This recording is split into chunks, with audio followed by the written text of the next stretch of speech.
Сүйлөбөйсүңөрбү? Чүйгө жооп берем дебедиңизби? Мына көзүңөрдү чукуп туруп анан урушмайынча эчтекени неметип не добьешься от вас да?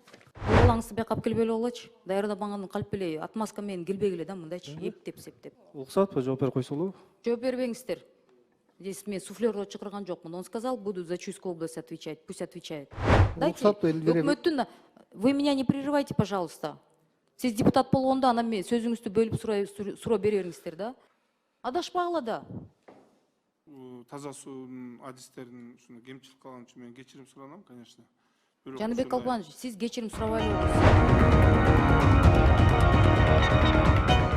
Бирок анан эмнеге бияктан келип айтып атасыңар? Мындай болуп калды, тигиндей болуп калды, 2 жолу берди, 3 жолу берди. Башынан билгенсиздер да. Ким келет 1 миллион сомго?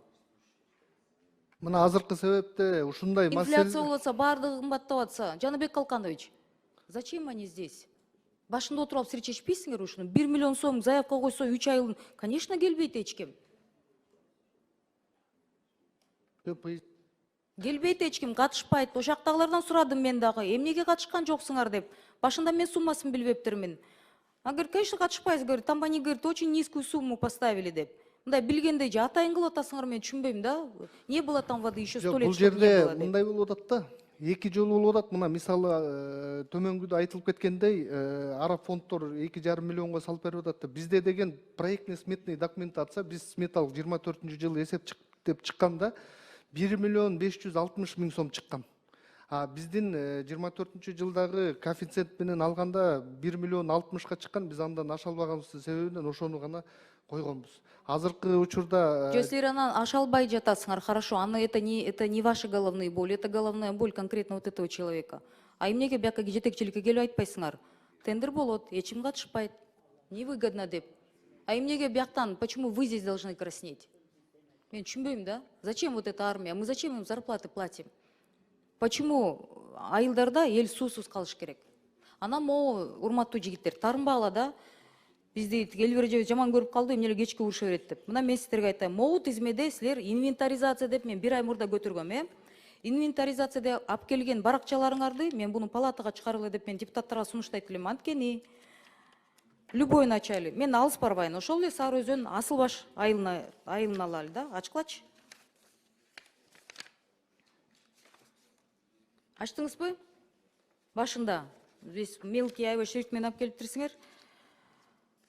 Жазып атасыңар, АБР мен 2001 жылы турабы? Тура окуп атамбы? Аябай майда экен да. Анан канчанчы жылы? Айтып берсеңиз?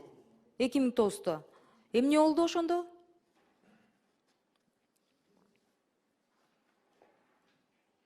Сүйлөбөйсүңөрбү? Чүйгө жооп берем дебедиңизби? Айтпайсыңарбы? 2001-2009 аралыгында Дүйнөлүк банк менен Азия өнүктүрүү банкы каржылап, жалпы 60 миллион 50 миң доллар түзгөн долбоорлор болгон. Асыл Баш ошол аркылуу жасалган. Бирок ал жасалган менен бүгүнкү күндө 20 жыл өтүп, бүгүнкү күндө Асыл Башта суу жок болгондуктан биз жана 126 айыл Дүйнөлүк банк аркылуу кетип аткан долбоорго киргизгенбиз. Биздин критерийде да бүгүнкү күндө Асыл Баш приоритеттүү айылдар болуп кирген. Сиз түшүнгөн жоксуз, мен буну мисал катары айтып атам. Жаныбек Калканович, могу проект деген суу болгон эмес, башынан болгон эмес. Булар даже барып көрбөсө керек да, бул жаш балдарды өзүңүз бир барыңыз да. Андан кийин 2014 жылы мен бул маселени каяктан билем да. Ошондо проектный сметный документациясына 400-500 миң сом частниктерден бөлүнүп, 2016, 17, 18, 19-то 25 миллион сом бөлүнөт. Бөлүнгөндөн кийин ал ушул суу өткөрүлөт дагы, суулардын трубалары начарраак болуп, азыркыга чейин аякта маселе. Это вот вам пример халатного отношения государства. Прямой пример. Бул бир маселе. А эмнеге ошол 2015, 2020, 2019-га чейин эмне биякта жок? Где ваша инвентаризация? Чалап ала эптеп-септеп качан токтотосуңар? Эң урушчак депутатыңар именно менин айылымды сурарын билесиңер да? Эң уруш ушул текшерип мына Чүйдүн ар бир айылына. Хорошо. Дальше пойдем. Ачкыла тиги Чүй район 11 жыл айыл өкмөттө. Мына көзүңөрдү чукуп туруп анан урушмайынча эчтекени неметип не добьешься от вас да? Ачтыңарбы? 11 жыл айыл өкмөттө. Чуйский район. Это Токмоктон недалеко. Нашли? Да. Вот открывайте теперь. Где сумма? Какая сумма? Качан бөлүндү эле? Кайрма боюнча айтып атасызбы? Ошо 5 ай өкмөтү боюнча. Кайсы сумма? Барбы маалымат? Жок, 5 ай боюнча суу таптакыр жок, ошон үчүн маалымат жок. Кайрма жаңы бүткөн 2024 Жаныбек жылы Калканович, эксплуатация тапшырылган. 2020-21'de 63 миллион сомду өкмөттөн бөлүнөт. 63 миллион сом бөлүнгөндөн кийин бул балаңызды байкап келбей эле болочу. Даярдабагандын калп эле отмазка менен келбегиле да мындайчы, эптеп септеп. 63 миллион сом жок. Мына мага жазып атышат. Эльвира Жыргалбековна, окуп берейин. Уруксатпы, жооп берип койсолу? Жооп бербеңиздер. Здесь мен суфлерго чакырган жокмун. Он сказал, буду за Чуйскую область отвечать. Пусть отвечает. Трибуна чыккандан кийин уят кылбай жооп бергенге сөздү алып алдыңар, жооп бергиле. Эльвира Жыргалбековна, Чүй Токмок шаарынын 11 жылга айыл өкмөтүнө караштуу 5 айыл бар дейт. Чоң сайдан суу ичебиз. Илгерки сууга сайдын суусун буруп койгонбуз дейт. Өкмөт таза сууга 63 миллион берилген. Это пишет бывший чиновник местный. 4 жыл болду. 2020-21 жыл бөлүнгөн каражат же суу сактагычы жок, же 63 миллиондун дайыны жок дейт да. Тоодон келген суу ичебиз. Ошону келип туруп депутаттар анан силерге келген жанакы балдарыңар менен кошо келип кеткилечи деп суранып атышат да. Нас 7 миллионов 300 людей смотрит. Вы зачем себя позорите и меня позорите здесь? Анан моякта сиз берген инвентаризацияңарды мен ойлойм палатага чыгарса 90 депутат мону силер тытып салат да. Анткени деген маалыматыңар так эмес, Жаныбек Калканович. Так эмес. У вас половина суммы есть, я не знаю, на 50% вы исследовали. 70% кыдырдыңарбы же барган жоксуңар, же чүйдөп эле мындай көз жумуп биякта куратыңар турбайбы? Чалып койсо керек да. Аякта деген азыр бүт АТР реформасы менен башаламанын 5-6 айыл өкмөттөр бирикти, маалымат жок, жаш балдар келип атат, мурда иштебеген балдар келип атат. У них на руках нету информации. Айыл башчы кылып туруп жаш балдар келип атат. Мүмкүн аларда может какой-то мындай документациясы жокпу. Ошолордон чалып, телефондон чалып сураган токтотпойсуңарбы? Айыл чарба министри деген быйыл посев кандай деп телефондон сурайт деген мен эми ишенип атам да. Мына силер суу боюнча маалыматты ошентип сурап атасыңар. Анан кантип бардыңар? Мына мен силерге тетиги ноокатты сураган жокмун. Депутаттар туура силерге айтып атат. Мен тетиги Баткенди сураган жок. Мен мына чүйдүн тегерегин сурап атам. Биягы Токмок, биягы час езды, биягы Сокулук. У вас же не точные данные. И я в 3-й раз здесь на заседании комитета прошу вас, дайте мне точную информацию. А зачем вот так, Данияр Мекович, зачем вот так приходить, калп эле келип алып туруп, көз боемучулук келип алып туруп, анан деген эптеп мына мен целый моундай список менен келсе, мен буну зерикпей үйгө келип карадым. Окудум, аябай таң калдым. Башкасын сурабаса да сурабал дейбай, именно могу айылдар сурат экен, билип алып туруп, все равно тиги неполная информация берип атасыңар. Бир-эки интернетке мага жазышты. Мен азыр интернетке могул маалыматыңар чыгарсам, бул дагы не точный чыгат. Давайте PDF форматын алып келип мен чыгарайын интернетке. Дайте. Өкмөттүн, вы меня не прерывайте, пожалуйста. Сиз депутат болгондо анан мен сөзүңүздү бөлүп суроо бере бериңиздер да. Мен бул маселени эмнеге айтып атам?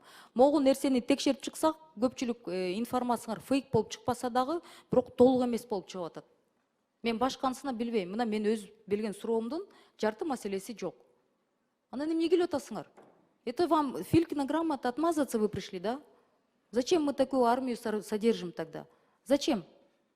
Ушунча адамды алып келип туруп, мына канча саат убактын алдыңар? Мына саат 2-ден бери булар 4 саат бекер отурушат биякта.